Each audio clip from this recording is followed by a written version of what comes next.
Back in 2011, Panzer Corps dive-bombed into the stale world of light hexagonal entertainment and swept us wistful grognards away with comfy and simple graphics and a branching campaign for that irreplaceable crunchy bite of rolling tigers into America's heartland gameplay we'd all been longing for. The game's 8 years old now, and Panzer Corps Gold is out, jam-packed with some 20 campaigns and 400 scenarios to quench the hexful lust that baraboo's have for thousands upon thousands of hours of panzers rolling in mud. What could top that? Something might, and today we'll talk about a likely candidate, the forthcoming sequel, Panzer Corps 2. With a bunch of dev diaries, forum posts and other bits and pieces here and there, you can get a pretty good understanding what's coming and whether it's worth anything at all, while a bit of a summary and a few comments to make better sense of what is known so far might be useful, so here we are. The development of the game began in 2015 and got delayed, originally slated for last year. The promise for it to come out in 2019 seems solid, and the amount of work that's been done is evident, with every 3D model out of more than 1,000 having been finished some time ago already. The May German campaign is reported to be bigger than the original, with all the joy of branching we know and love. Random generated maps and battles are to appear in the new game, and have already been criticized as an element of feature creep that's unnecessary and prolongs the wait. I'd say random battles might create new challenges for seasoned generals and a source of sillybuggers for everyone else, and I bet that randomness is forcing the developers to make a brighter AI that doesn't have to rely too much on scripts to be difficult. So let's hope they make everything on time, and more importantly, do it well. Also note that all the stuff I say here is from the perspective of single-player. And while the developers are promising more customization and streamlining for play-by-email and online play, wargame multiplayer for me looks less like this and more like this, so I'm not the right person to say anything worthwhile here. Anyway, let's get the most obvious and least interesting thing out of the way first. A single look at the screenshots of the new Panzer Corps brings up a double package of rather upsetting suspicions. First, everything looks the same. Grey tanks, brown tanks. It's a facelift, not a new game. And second, isn't this supposed to be a successor to Panzer General? Remember the game that came out of converting to 3D back in 1999? The pimply one with bad hair, the one we've kept chained up in the closet? Both impressions are valid, and while the first of them better be dealt with later, the other demands our attention here and now. Is it gonna be a repulsive, blurry, messy mess again or not? It clearly isn't. Everything looks sharp and appealing, and I'm certainly looking forward to the countless camouflage options in an autumn that looks like damn awesome, and not like summer with occasional dirt hexes in it. Let's bring back and perk up the beauty of Panzer General 2's Volokolamsk. Now, if there's anything that makes the original Panzer Corps stand out in comparison to other turn-based World War II war games, is that despite having graphics that were more than 10 years behind the curve in 2011, it's incredibly visually clear and succinct, without failing to pamper the player with instantly recognizable imagery of pleasantly rumbling Wunderwaffen. The developers seem to have correctly identified what's so good about the game's looks, and Panzer II's screenshots show that simplicity is still there, and it's the updated and profuse details that makes it so much more satisfying to the eye. Granted, I'm not entirely convinced about the new UI. While the plans to make some functions mostly hidden behind hotkeys more accessible are wonderful, that unit deployment list, is it just me, or do the unit icons seem a bit samey? The sprites in the original game make a more striking presentation, and don't get their gun barrels cut off!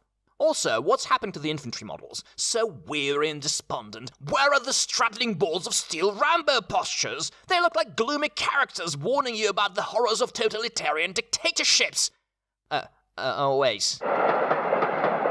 Alright, the graphics are wonderful, but it's hardly the reason for breaking up with Panzer Corps, which has had 8 years to grow into our hearts. The newcomer must have something juicy and substantial to offer to compete. Unfortunately, it does promise improvements in game mechanics that make me want to get the sequel as soon as it comes out. If you've played enough of the original game or seen my video on Panzer Corps classes, you'll know that some of them are, well, rancid residue on the bottom of a baboon. AT guns, AA guns, infantry, they're all niche at best. This is made worse by the fact that you never have reasons not to buy the best units out there, so we end up with a narrow selection of classes and a tiny fraction of unit types that people actually use in their core forces. New rules for unit slots are intended to solve this, and I can't bloody wait to see how it works. In Panzer Corps, you can field 1 unit per slot, and you get so many, or more frequently so few slots per battle. This forces you to get the best for every slot. The new idea is to give different units different weight, so that the more advanced units take up more slots than the proven previous generation types, and you get the choice of either unloading a squad of voodoo space magic or a horde of trusty trash cans or something in between. Unlikely a panacea, it'll undoubtedly offer more options for building and deploying your army. For what it's worth, if it lets you seriously want to field a Panzer Corps or a BF-109K as core units, I'm in. There's more. Reportedly, combat in Panzer Corps 2 will involve less damage inflicted than the original, so having slightly outdated units might not be as wasteful and suicidal as it currently is. Hooray for garbage! Now an entire sprawl of updates and new features are propping these core changes up. I particularly enjoy the idea of encirclements that can actually happen. Nobody's promising a full-blown supply system, but that screenshot is telling. You cut them off and you smack them down. What about better support fire? Artillery will now respond to distant fire, like capital ships used to. AT guns will provide support against hard targets, finally, and ships are getting an overhaul that we'll talk about a bit later.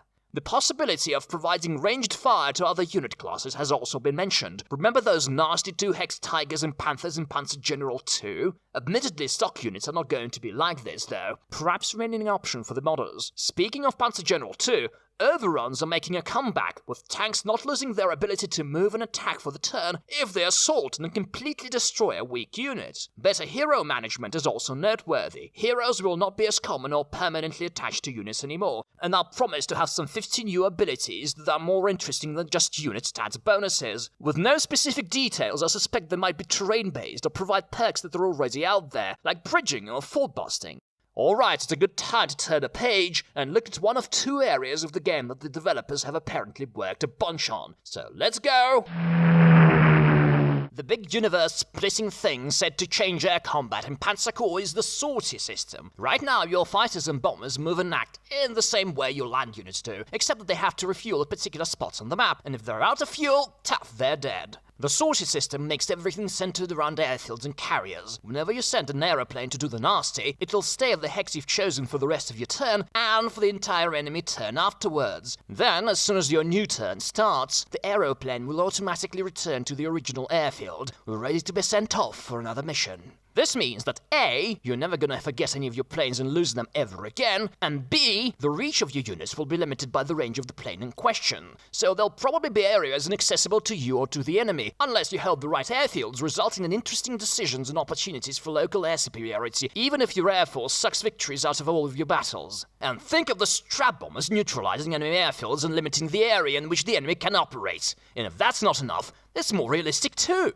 To add another layer of creamy goodness, has been mentioned that the distance of the mission from the airfield will attack the air stats of the air unit, allowing you a trade-off of using a safe faraway airfield at the cost of having weaker planes, or deploying them dangerously close to the front line and bombing the buggers around the corner with all you've got. Lastly, a completely new air unit class has come up in the forums. Recon planes. While some of them will simply dispel the fog of war, as you might expect, others will provide bonuses to nearby units, like more accuracy of fire. At this point, let us keep a stiff upper lip and not drool over the keyboard, because we're about to look at the last branch of the military, which is already... Let me just say it outright. I want to see the Pacific Theater and the Battle of the Mediterranean represented in Panzer Corps 2. Can't say I'm a huge fan of those parts of the war, but the naval side of things promise it to be so much deeper in the game that I cannot wait but see it shine. I've already mentioned support fire, and with ships it's gonna be huge! Vessels with anti-air attack will defend against bombers, large ships will support smaller ships against other large ships, destroyers will help against submarines and act like defensive artillery for nearby ground troops. This rich interaction between classes might become an excellent puzzle for those who want to squeeze out the most of the warships they get. Ships will also become harder to destroy, with hit points lost, sometimes considered wounds, that can be repaired over time in the open sea. Whether it's a kill or only a wound is actually decided by the distance and position relative to the target. So, in addition to correctly placing ships within your fleet, you've got to think what to approach the enemy from. Having become more resilient targets, ships may also get various special damage intended to reduce their statistics and disable them. Now, I'm a bit ambivalent about these fine details being introduced. They seem slightly heavier than what you would expect from a Panzer Corps game, and they might either induce more micromanagement than necessary, or remain largely unnoticed, with players simply refusing to bother and brute-forcing naval battles. So let's see if the stuff is worth the bother. Finally, naval landings will become much more dynamic, as landing crafts will be allowed to move and unload on the same turn, while infantry will be able to battle as soon as it disembarks. Plus, the devs have mentioned the intention to introduce more historical names for ships in the game. Not a big deal, but the lack of them was definitely one of those nitpicks that broke some of the immersion in Panzer Corps. There, a bunch of chunky bullet points for stuff to look forward to. Let's hope the new game finally repeats the success of the old and becomes something to mention in polite company for years to come.